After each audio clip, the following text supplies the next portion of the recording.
A corrective recipe is a strategy we use to try to improve how well things work.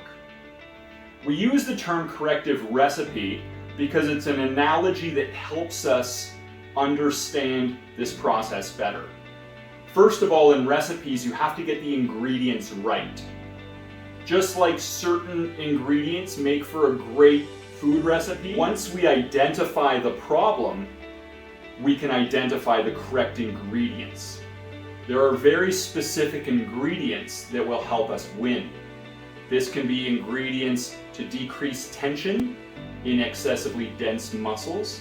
It can be ingredients to increase activation of lagging body parts and muscles.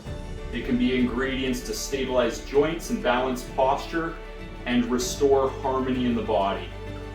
Just like a recipe, the corrective ingredients mix together and flow together in a specific sequence to get the best results possible. We can also substitute correctives, provided that the substitute does the same general thing.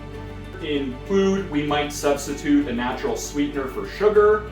In a corrective recipe, we might say substitute a quad stretch for maybe quad foam rolling, quad massage, or quad percussion. There are many adequate substitutes for ingredients in a corrective recipe. We also need to make sure that not only do we have the right ingredients, but we have them in the right amounts. With corrective recipes, this typically means we need to be doing them 1 to 2 times a day. We also need to be doing them about 6 to 8 weeks consistently to produce lasting, true change in muscle and tendon length.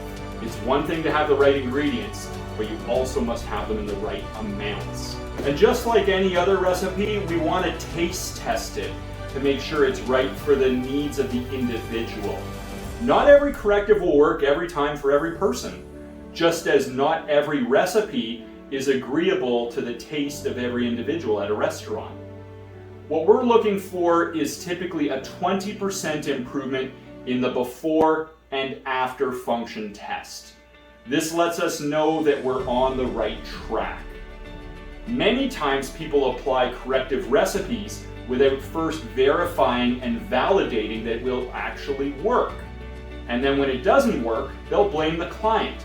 They'll say, you must have done it wrong, or you didn't do it enough.